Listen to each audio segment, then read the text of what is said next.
Okay, good morning, everybody. My name is Samantha Mirabal with Melco's application team, and we're doing our Design Shop Talk again today to see what questions you might have and try to get them answered. So if you have questions while we're live, feel free to type them in on the comments. Don't send them privately. I don't see those. So type them in on the comments. We're live on both Facebook and YouTube, and I'll try to, if you see me looking off to the side, I've got my second monitor set up here so I can monitor both platforms periodically to make sure I'm not missing stuff. All right. Good morning, Adam on YouTube. Welcome. Thanks for joining. All right. So I'll start off with the questions I have. I did not get a whole bunch of questions for today, so type them in. All right. So we'll start off with what I had ahead of time. So this person has DesignShop 11, and they're trying to separate, when you have the eye, the little dot above, there's sometimes a connector between them. So the question is, how do you get rid of that? Okay, so let's take a look at it. So with DesignShop 11, the new fonts have trims programmed in for them, all right? And what do I mean by that? So if you use a new font and turn it into 3D, you'll see there's no connector between them. Trims are programmed in already. Now the caveats to that are you have to use connection type as digitized because when they were punched, those trim commands are in there, but when you change it to bottom connect or closest point or anything like that, it's going to recalculate everything and put, basically blow away all that work. All right, and change it to whatever you've told it to do. All right, so if you're using an older font, let's see if I can find one.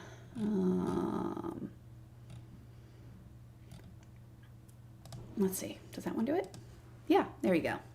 All right, so you can see I've got this connector between there. So the question is, what do you do to get rid of it? So when you do that, what you're going to do is basically type out whatever it is you want. All right, so you'll get your font, all the properties set, all of that. But when you're ready to get rid of it, what you'll have to do is convert it over to Wireframe. All right, so you go into right click on it, go down to operations, convert to Wireframe. And once you do that, now you can change the trim commands to get rid of that stuff, right? So I can come over here and either move that endpoint, and let's see, I actually have to go into the trim commands here because you can see that's too large. So if I change that to something small, and why? It's still, this letter's too small. So I'm going to have to move my starts and stops. But basically what you'll end up doing is going through and changing your trim commands so those are further apart, right? Good morning, Norman. And that will get rid of them for you. So if I were to take this guy and be ridiculous about it, just so you can see. Properties. I'm just going to apply Italian style. There you go. So you'll see by changing those trim commands, you'll be able to get rid of those connectors. All right, now that's silly, but you get the idea. Okay. We have a question on YouTube from Adam. Is there a way to color sequence in DesignShop 11 Pro? I'm not quite sure what you mean by color sequence. Yes, I mean, you can do whatever you want with the colors. So for instance, if I've got this and let's see, I got my name, I've got something else, and let's say that's going to be a different color, and then copy paste, make that another color. So I've got basically over here are my colors, right? So if I want to resequence them so that this is going to sew first, and then the green, and then the red, all I have to do is come over here and just drag them around. So grab that one, move it up, grab the green one, move it up, and there you go. So yes, you can rearrange them. Now, if what you're talking about is color sorting, no, that doesn't exist. So, and there's a lot of reasons behind that, but so if you're talking about sorting, no, that's something you would have to do. Just how I did it here, you rearrange things. Okay. And in Nebraska, nice and cold everywhere. I'm freezing here and it's supposed to get into the 70s. Oh gosh, it's 80 degrees outside and I'm still cold. I'm literally wrapped in a heated blanket right now. Anyway. All right, so let's see. What other questions do we have? Let me cancel this. Back to my questions. All right, so we did that. Editor, yes. Actually, I don't know if editor can convert to wireframe. I don't remember. I know you can separate them, but you got to convert to wireframe. How do I do left, middle, right letters in one from 3 different files? Okay, so you're talking about importing, you know, the different letters and things that you might have purchased, right? So let's do that. So new, I'm going to go insert a file, go to things I've bought. I'm very creative with my naming, huh? Fonts. I'm just going to pick one so we can, whatever. All right, so that's one letter. So you would literally, you can insert it like I'm doing here. So just insert font, or you can go open it, copy and paste. All right. And then all you would do is rearrange it. Now, clearly this font is not one that was intended to be done as a monogram like this, but that's, you literally insert them together, rearrange them. You can group them. So if they're separate elements like this, you can actually select them and group them together. What the benefit of that is now, let me insert one more. Sorry, let me just pick something else. All right, so I've got different things, and I'm going to group that one too. All right, so now that they're all grouped, what you can do is now use these alignment things. So I can come over here, and with them all being selected, I can tell them to evenly space, or I can line them up horizontally, or I can line them up to the top or the bottom, whatever it is you need to do. Okay, so it's just a matter of inserting them, or if you're going to open up your files individually. So if I said open and I picked one, let's see, where are they? I closed it. Anyway, if you go open it, you can also copy and paste into a new file. All right. Norman on YouTube, can you tell me why my bobbin shows through my garment and what I can do to fix it? So a few things on that. Make sure your bobbin tension is appropriate, right? That depending on your machine, the tension numbers are sometimes a little bit different, but you'd first check that your bobbin is not just so loose. So that would be a good starting point, is to make sure your bobbin tension is appropriate. Then you would also check your active feed numbers, right? So if your active feed is, let's just do a scenario. If my bobbin is loose, all right, so my bobbin is looser than it should be, and my active feed number, which controls your top thread, is too tight, well, then what's going to happen? It's going to pull the bobbin up to the top more than it should, right? So it's a matter of balancing the stitches. So by making sure you have the correct bobbin tension and then making sure your active feed is appropriate for your garment, then you'll be in better shape there. Okay, so I would start by looking at my bobbin tension.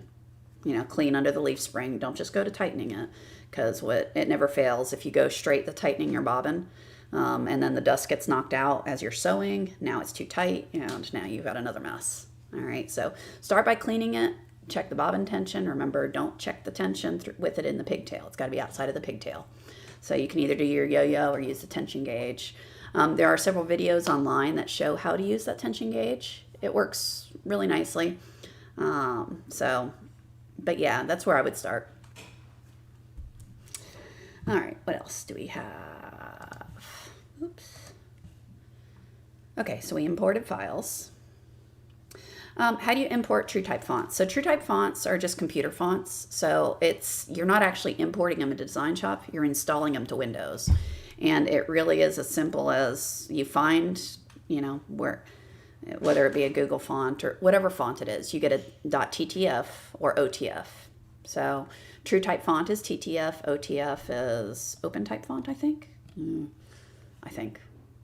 I don't remember. Anyway, so you would take those, double click on them from Windows, not within DesignShop. So double click on it and it'll bring up a little box previewing the font. You say install, close DesignShop, reopen it, and it will be there in your TrueType font, under your TrueType font list. Okay. So it's that simple. You got to remember, it's not importing it in DesignShop, it's installing the font into Windows, because DesignShop's just going to pull the Windows fonts for the true types. Okay. A question about program closing. I don't see a lot of closing issues myself. I do very large designs that I then break up into multiple hoopings. So I'm familiar with doing very large things. I will say I had more problems when my graphic drivers weren't up to date. This is just personal experience. So when my graphic drivers were out of date, I was actually overloading it, which the graphics, so the whole thing would close. Well, once I updated my graphic driver, that problem's kind of gone away. I know there are ways that Scott, one of the Melco gentlemen, showed me how to set my drivers to automatically check for updates and things like that. Since I did that, I haven't had any issues because they automatically update as I go. So if you have, one thing I could say, if you have a particular design that's giving you grief, send it over to applications@melco.com with kind of a description of what's going on, and we can also take a look at it for you. Okay, let's see, any questions? Norman's asking, I would have to check the bobbin tension every time I put a bobbin in. I personally don't. I check my bobbin tension, I don't know. The bobbin, sewing produces lint, right? So as you're doing, as you're sewing, you're going to gum up your bobbin case. So cleaning it periodically is a good idea. I would say, how often do I check the tension? I don't check it with a tension gauge more than once a week, honestly, but I also can tell by feel because I've done this a long time. I would say every 3 bobbins or so, I do a really brief yo-yo drop, but again, I can feel it. So I'll do a real quick thing before I wind it in the pigtail and move along. The biggest thing I could say is making sure you're removing the lint from under the bobbin case, because as long as you're doing that periodically, you should be fine.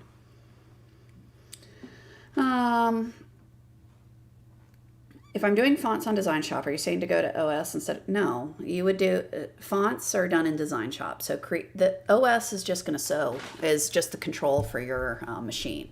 So DesignShop is where you create your files. If you're talking about true type fonts, this has nothing to do with OS or even DesignShop. You're just opening your TTF to Windows, installing it. Then you open up DesignShop, select that particular font, and go. So like different fonts I've installed. If I go here, so under true type, these are all computer fonts that either came with my computer or ones I installed for whatever reason. So this list down here under true type are ones that are installed on my computer. Okay, they can either be TTFs with DesignShop 11, which is a true type, or OTF, which is your open type. Those work in DesignShop 11. If you're using prior versions, it has to be a TTF, which is true type font. OTS won't work. So yeah, it's just, install your whatever font you want to use, and create your file, do a file, and then you can send it to your machine direct through DesignShop, file, where did it go? Right there, send to machine, load design. Or you can save it, go to your machine in OS, file, load design, load it that way. Okay, good morning, Paul and Christian on Facebook. Welcome, thanks for joining us. Jackie, did that help? Let me know. If not, I can explain it a different way. All right. Okay, Norman. Awesome. So let's see, what else do we have? Making letters smaller than recommended. All right, so particularly the custom script. So I use this one pretty tiny myself. So if I go create text, go to custom script right there. Hi, Curtis. Small. All right, so with any font, so right here, you'll see these code sheets pop up. Okay. So before I jump here, Jackie had a follow-up. I can't see to get it to send it from DesignShop to the machine. Do you have a Bravo? Because that function is on the on the other machine side. Bravo, you'd have to go to your machine and do File, Load, Design. So from the OS, you would create the file in DesignShop, do a Save As and OFM, open up your OS, get your hoop selected, all that fun stuff, and do File, Load, Design, and then go find it on your computer wherever you saved it. And that will send it to the machine. All right, Jackie, let me know. All right, so with this custom script, you've got these code sheets that fly, these little boxes that fly out on the screen. I always still call them code sheets. Okay, so Jackie, Bravo's the send to the machine, I don't believe, is a feature. I think that's with the EMTs. So you would save the file from DesignShop and just go to your OS and do File, Load, Design. All right. All right, so custom scripts, 1 to 3 inches is the current recommended height for this particular font. So the question they had was, well, I want to use it smaller than 1 inch. How do I do that and make it look good? All right, well, these are recommendations. Okay, can you go smaller? Yes. Can you go larger? Yes. It's just a matter of adjusting it accordingly. So when you're making them smaller, things to think about, right? These columns get really narrow. So anytime I make things go smaller, it becomes more important to add this pull offset on there, which pull offset is just compensating for the shrinkage on there. So it's going to overstitch a little bit, making it bolder when you're talking about fonts. All right. So I'll say personally, I never use percentage. I always use offset. 1 to 3 points max. If 3 is honestly a bit excessive, but 1 to 3 is what I'll typically use for it. And short of that, literally all I do is add some offset. I make sure my auto underlay is turned on. And then auto density is another good idea because that will adjust it. Particularly the smaller you go, you really can't have, all right, not auto stitch tight, auto density, this one right here. So the smaller you go, you really can't have really tight densities because it ends up hammering it to death. So turning on this auto density works really nicely as well. So honestly, that's all I do to make the small fonts run is I make sure I have some offset on it, turn on auto underlay and auto density and call it good. And I just run it and it usually sews out beautifully. Okay, let's see, questions. Why isn't it not scrolling? I'm trying to scroll on Facebook and it's not cooperating with me. Okay. Let's see. Is there a way to use a hotkey keyboard like the Stream Deck to use hotkeys? I've tried and can't seem to get it to work. Is there a setting? I don't use the hotkeys myself, those Stream Decks, so I can't speak to that. I know some of the other guys have used them with success, so I'll try to get that answer for you to address next time. Because I know Nate uses one. I don't know about Scott. But anyway, I don't know. I've never used one, so I can't speak to that. I think it's just a matter of programming it through whatever interfaces it programs. But honestly, I don't know. I haven't used it, so I'll have to get back to you with that. Oh my gosh, Norman, you're expecting 6 to 12 inches of snow in Michigan? Nope. Enjoy it. Snow is wonderful to visit. For me, anyway. I'm a Florida baby through and through. I get cold in 70-degree weather, so. All right, what other questions do we have? Okay. So those are all the questions that we had ahead of time. Oh, so there was a few others that were typed in that I didn't see till right before I went live, so I couldn't go grab them. I'm trying to remember them. One of them was about the, all right, I'll show it to you because the wording is eluding me at the moment. All right, so it was talking about fills. So if I've got a complex fill of an odd shape and I tell it to start here and here and give it a stitch direction, turn it on to 3D, so, and of course it's not going to show it. It's where the splices are. So, oops, wrong one. Where's the play? There's play. So as it's sewing, oh, that's why. So this one, my shape is bad. So let's make my end point over here. Now we'll have it. So when it's sewing, what you'll see is when it has to come back on itself, right there. So right along that splice line where it sewed back towards it, you'll get these kind of stitches that you can see right here. You see those? And those, if I go measure them, so you'll see that's 40 points. It's not an actual long stitch. It's just visible because as it's sewing back, that's where the last row of stitching is. So they were asking, how do I get rid of those long stitches? They're not actually long stitches. They're the stitch length that's programmed on that fill. It's just where the splice line is. So if you want to get rid of those things, you would have to look at your shape to see, is it possible to move my start and stop so that you're not sewing back on itself. So you kind of saw that as it was sewing. Once it got here, now see that bottom corner, how it's sewing back towards the other? That's what's causing that look right there, okay? So to get rid of it, I would have to move my stitch stuff so that it can sew in one fluid direction without having to go back on itself. Okay, so that was one question that was asked. There was one other, let me quick see if I can see it on my phone, because like I said, these came in right, I saw them right before I went live, so it's a little too late for me to add them. Oh, this one. So they asked, hey, I'd like to understand how to line up continuous quilting designs.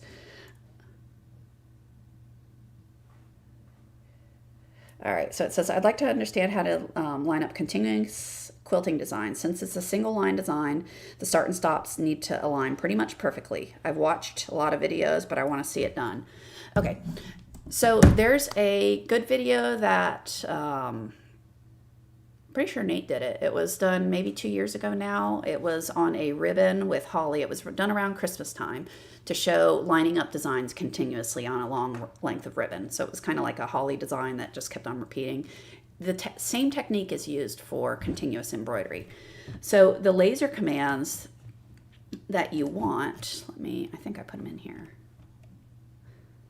I tend to leave, yep, right there.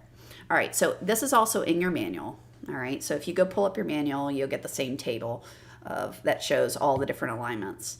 So when you're wanting to do continuous embroidery, generally you're going to want to have the needle be able to check that it drops exactly where the previous one ended. So I tend to use this one here, which is also what Nate showed in his video, laser left, laser right, laser bullseye. And that does a left justification. All right, so the starting point, it's going to slam your design all the way to the left. So it's really your starting and your end point. You make sure the needle lines up and you set it up to go. The only thing you would have to pay attention to on setting up your design would be that your start and stop is at this red, or not your stop, your starting point is at the crosshair here, right? So if I did a design, let's just pretend this is going to be my continuous. All right, that's really ugly, but pretend that's what I want to do as a continuous embroidery, right? So my starting point needs to be where the red crosshairs go, and my ending point needs to be on that red line as well. All right, so then you can take your a piece of tape, painter's tape, to mark off a straight line, and you would, your first one, you'd sew it. Your second one along that tape line, laser left, laser right, laser bullseye, and it's going to justify it all the way to the side. So when it does the second design, you just have to make sure that needle drops right there, and that's where it's going to sew that design. All right, now this is a really ugly example, but that's all you have to do to set it up. All right, so we did get you a link to the continuous embroidery, so hopefully that helps. But yeah, the laser alignment is game changing. It really is. From lining up stuff on pockets to doing continuous embroidery to do multiple large hoopings. It really makes it so easy and so nice to do. I swear every project I do has at least 3 part of laser alignment. So, okay, what other questions do we have? I don't see any on, oh. Facebook is not cooperating with scrolling, and I really don't know why. Because I can see there's a question down low, but I can't get to it. All I see is I'm struggling with getting. How do I make it show up? I'm sorry. All right, I'm just going to reopen the screen and see if that fixes my problem. There might be some sound issues when I do this, so I apologize. Oops. Sorry. There. Reopen the screen. Okay. It's still not scrolling. All right, Facebook is being a brat. I apologize. So the last question, I'll read as far as I can see, and then it's not letting me see anymore. I'm really struggling with trying to get small lettering to sew out nicely. I get a lot of false bobbin breaks. So false bobbin breaks, what I would suggest on that is so your active feed settings might be too high. So particularly with tiny little columns, right? So when you have things that are really narrow, if your thread is feeding too much, you know, it's not pulling that thread tight enough. So your machine's going to think a thread's broken. It's not. It's just not pulling it enough. So decreasing your active feed would be a good start. So you'll see that sometimes, like if you're running straight lines and your active feed's really high, or tiny columns and your active feed's too high, just decrease your active feed and you should be good to go. All right. I cannot see any other questions on Facebook, so I apologize. I'll have to go back and look at them after the fact. Hopefully it'll scroll down. So, all right. So those are all the questions I can see. Any other? Ooh. Hey, if I just zoom out, I can see them there. I have a duplicate of a roller skate on top of another. Can I make the top one thicker, almost 3D-ish?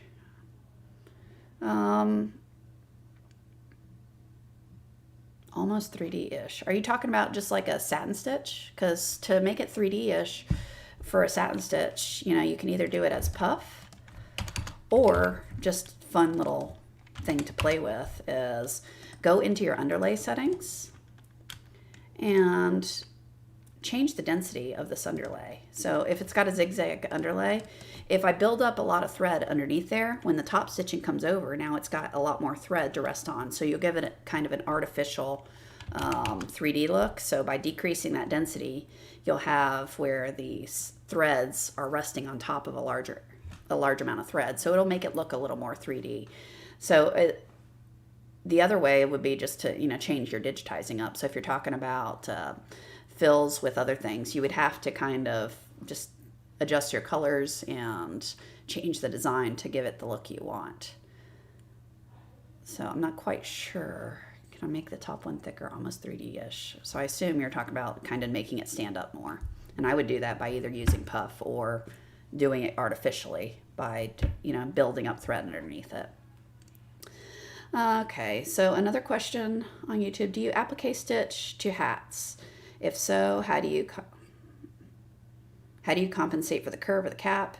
How much offset do you use? Okay, so applique stitch, you're talking about like putting down patches, I assume.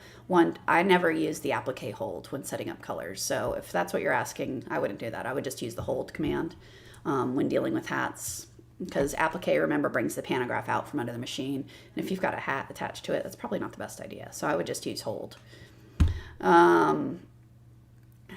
So if you're talking about appliquing materials down, I tend to not pre-cut them if I'm going to do applique on hats, because it's curved. So there's so many different factors that you'd have to compensate for. So I would just lay down the material, sew it down, and then cut it out as you go. I don't do a lot of that. Honestly, I'll just make a patch and then sew the patch on. That's just my personal preference. But as far as compensating for the curve, I know there are techniques you can use. Rather than sewing like a perfect rectangle, you kind of take the top and spread it out some. But I think because every hat's different, it's going to come down to trial and error and figuring out which one works for your particular application. Okay.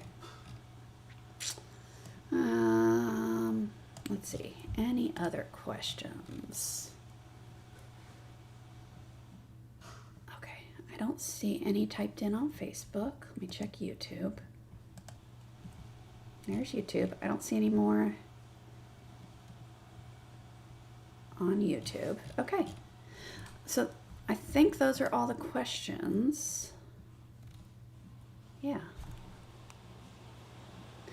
All right, well, I will be back on next Friday. So this is Thursday, so next Friday we will have another one of these talks to see what questions you might have. Again, you can email them ahead of time if you want to applications@melco.com. You can type them in on these threads. I know I have at least one that I got to get back to you on. Just to make sure I know where that one is. I think it's on YouTube. Yeah, for the stream decks. I'll try to get that answer for you for next week. All right. So with that, we will be back next Friday and see where we go from there. Until then, you guys have a fantastic week. I know my kids all have a 4-day weekend. I guess they're using up hurricane days by giving them free days off. So they have a 4-day weekend. They're very excited about this. So you guys enjoy your weekend, and I will talk to you guys next week. Have fun sewing. Bye, y'all.